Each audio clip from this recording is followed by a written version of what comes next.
All right, this is topic, make sure that's working. This is topic 7 on our chemistry. It's the final section of it. We're going to be classifying chemical reactions in molar mass. So far we've looked at how you can balance a chemical reaction, but now we need to sort of look at the different chemical reactions that exist. And here it says that there's 4 general categories for chemical reactions. We've got formation reactions, decomposition, replacement, and combustion. So formation is reactions that they basically, from the reactants to the products, they form something. So maybe we have specific elements by themselves, and then they are forming a compound. Decomposition is the opposite, where you're basically having a compound, and on the product side, you've broken it down into its pieces. Replacement reactions, that's when elements tend to switch places. Normally it has to do with ions, but not always. And then our number 4 is combustion, and combustion is burning of something. So this is something that we often have going on. That's about it. So our first one here, formation reactions, this is 2 or more elements combined to form a compound. So an example, they sort of give you the, I don't know what this is, the format of it, I guess, where we've got one element, another element, and together they connect together. So an example of that would be magnesium and oxygen form magnesium oxide. So you're just having one element, another element, and then they bind together.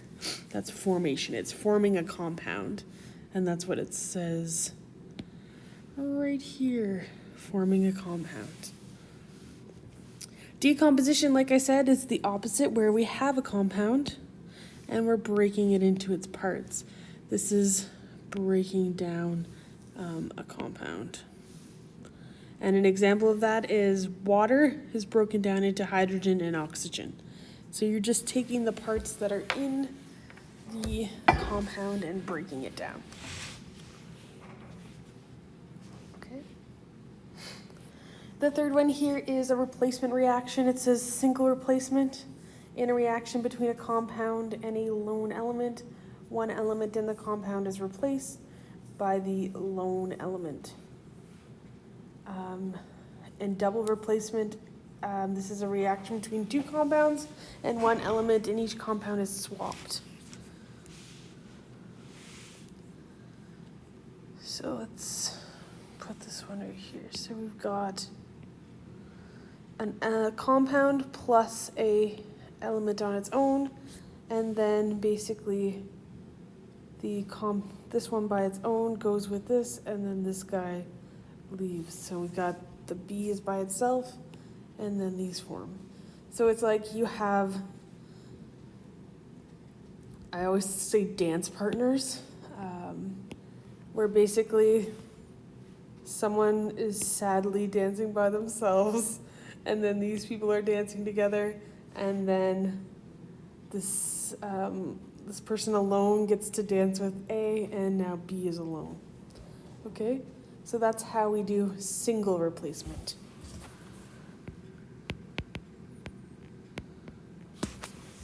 Double replacement, on the other hand, this is a reaction between 2 compounds.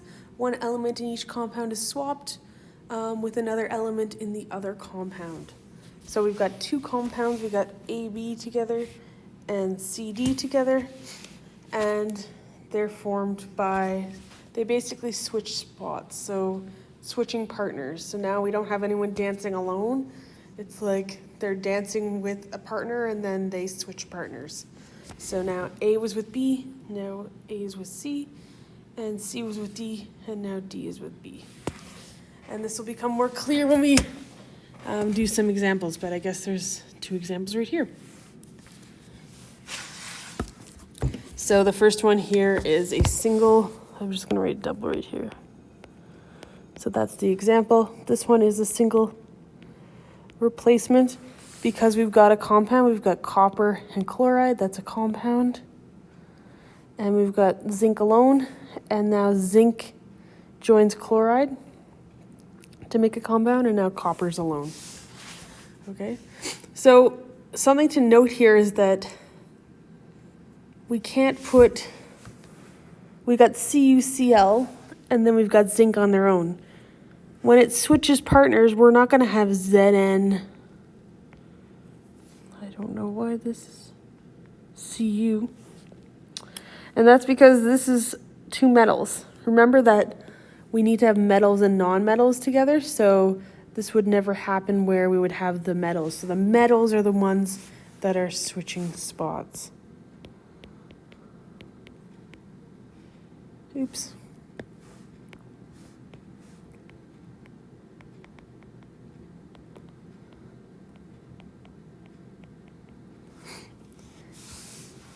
Then we've got a double replacement over here.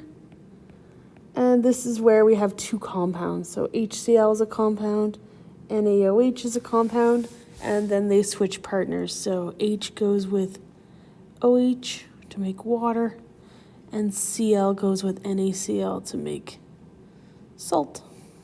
Okay? So that's a double replacement reaction. Our fourth one here is a combustion reaction, and these are pretty easy to remember once you know the formula because they never change. We're always going to have a gas plus oxygen gives us carbon dioxide and water.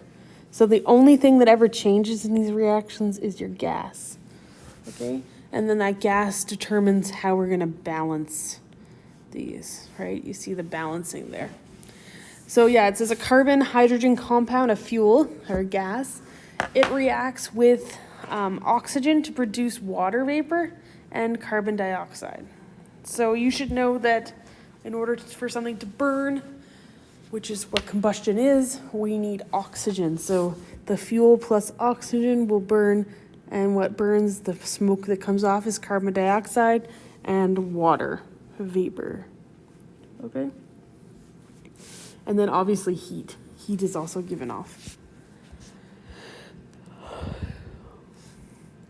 So this is sort of blurry, but let's try and analyze these ones to see what they are. So if we're going to do some examples here, we'll do number 1 here. So when I look at this one, when you're looking at these reactions, all you have to do is label them, what type of reaction it is. So for me, when I look at these, I see, oh, this is a compound, okay? And maybe I want to write compound there. F, that's just an element on its own. And then if I look at the other side, it looks like F and Cl have actually switched spots. So now Cl is an element on its own, and this is a compound.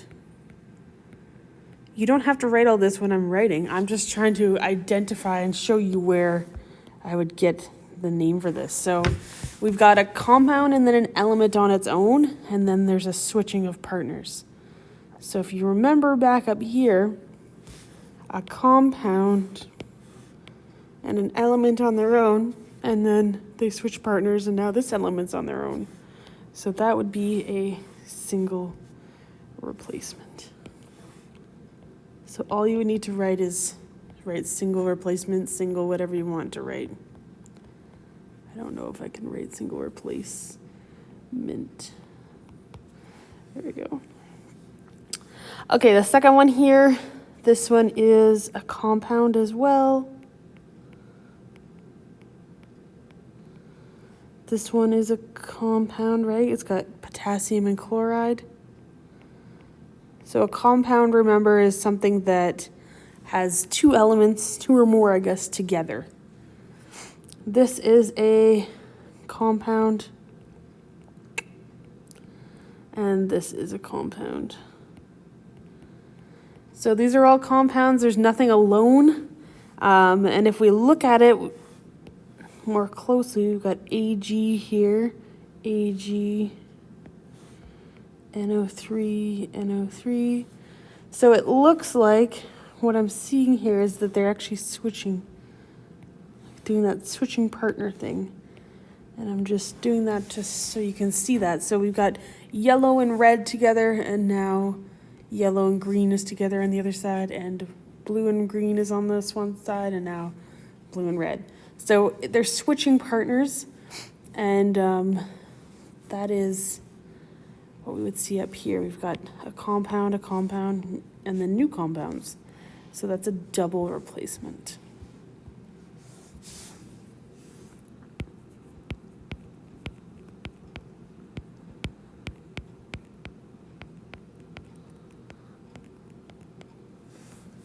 Okay. The next one, when we look at this, right away, I can tell what this is, and that's because that is C2H6. If you can't see what type of reaction this is, we need to remember that we've got oxygen and carbon dioxide and water. So there's something that I just told you that is something that is always common to a combustion reaction.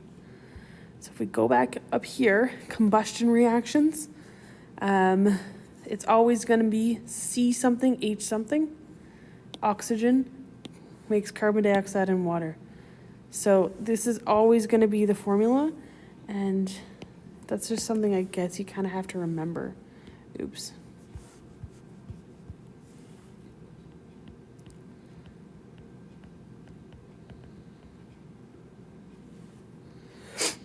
The next one, to me, it looks like we've got just N by itself and H by itself, which makes NH3. So we have an element, and it forms a compound. So if we remember back to this formation reactions, that's two or more elements forming a compound. So we got 1 and 2, and they make this one compound. So back here, this would be known as a formation. And then the last one here, H2O2, breaks down into H2O and oxygen. So that last one that we haven't done so far would be decomposition. Oops.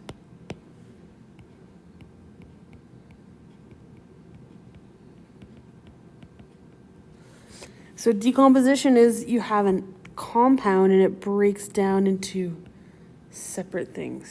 So even though this isn't necessarily an element that it's breaking down into, it is breaking down in some way. Things are breaking off of it, so it is decomposition. Okay? So we got single replacement, double replacement, combustion, formation, and decomposition. So those are the 5 different types that we have for reactions. There's a video here that you can watch if you go on to here, but I mean, I did explain this hopefully clearly, so you can, if you need any more assistance, definitely watch that video.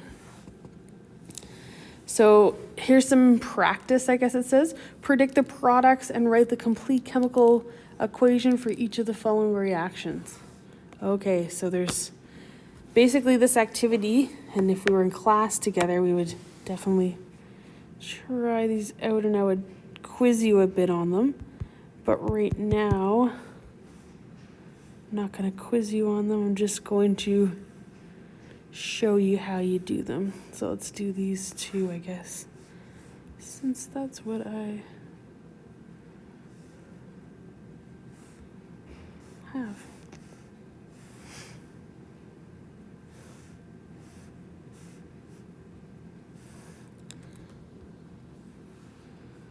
So this is number 4.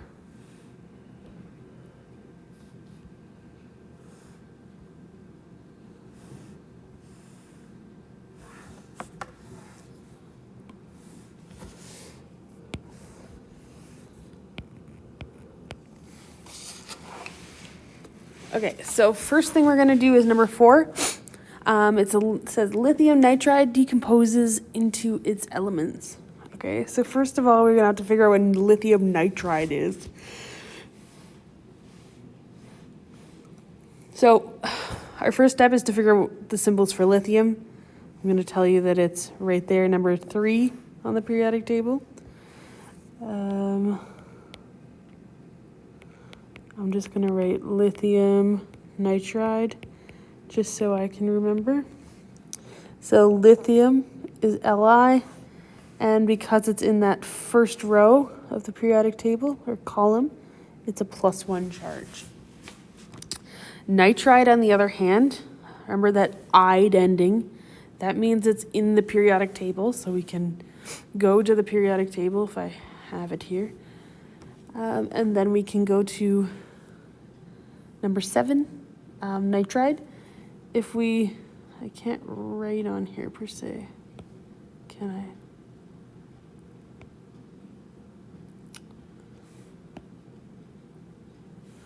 I? Okay.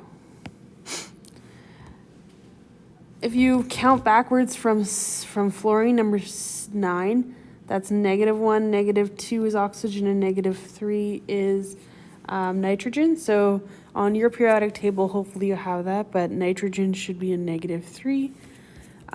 Because this is not balanced, remember everything with charges, we need to balance out. Then we're gonna have to do our crossover. So we take this 3 and we put it down there. We take this 1 and we put it down there. So what does this equal? It equals Li with a 3 and then N. See how this is a 1 that's going down there? You don't have to put that 1. But again, I say if you do want to put it there, go for it. All right, so the question here says that lithium nitride decomposes into its elements. So a decomposition reaction is when something breaks down into its parts. So we're going to write this, and then we're going to break it into its parts. It's going to be Li, and it's going to be N2. N2 is because nitrogen can never be alone. That's one of the ones I got you to circle on your periodic table. So LiN. Sorry, I just need to go back to here to make sure that we have done everything. So it says predict the products, write the complete reaction for the following. It doesn't say we need to balance it, but I'm going to do it just for practice sake. Okay, so to balance this, we write the line down the middle, we tally up all of the elements that we have. We've only got 2. For lithium, we've got 3 of them because there's a number 3 there. Nitrogen doesn't have a number, so it's a 1. Lithium doesn't have a number, it's a 1. And nitrogen has a 2. So now we've got to balance this out. If we put a 3 here, that'll balance our Li's. But that wasn't a good idea because we need to put a 2 here to balance our N's, which makes our 2 times 3 gives us 6. So instead of a 3 there, we should write a 6. Okay. So now it's balanced. We have 6 lithiums on each side and 2 nitrogens on each side. So we're good to go there. Let's do number 5. Oh, what type of reaction? This is a decomposition, in case that was part of the question. Next is methane gas. It says it's CH4. Burns in the presence of oxygen. So remember the key word there is burning. Something that burns is a combustion.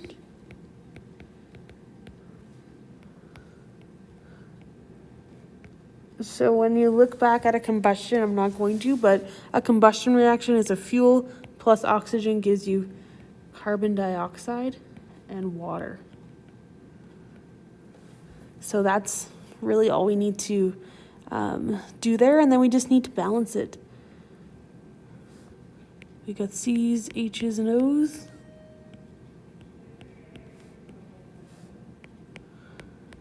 For carbon, we have 1, 4 for hydrogen, and 2 for oxygen. So you're just looking at that number that's right below the letter. Carbon, we have 1. Hydrogen, we have 2. And oxygen, we have 3. Where am I getting that 3? Well, there's 1 here and 2 here. Okay, so that makes 3.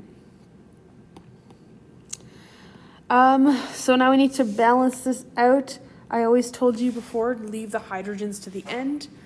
Our carbons are already balanced, so I'm gonna balance our oxygens. Something to note with these types of reactions is that you're never, if we have a 3 on this side, we can only put a number in front of this, which would gonna be multiplied by 2. So the smallest number we could put here is 2. 2 times 2 is gonna give you 4, okay? So it's actually not possible to ever get an odd number. So when you have an odd number of hydrogens on one side, what my rule of thumb is to make it even. So because this is 1, I'm always just gonna put a 2 in front. By doing that, I got 2 oxygens here and 2 there, which gives me 4. It also is 2 times 2 for hydrogens, which gives me 4. Oh wait, now that balances my hydrogens. So now all I need to do is get 4 oxygens on this side.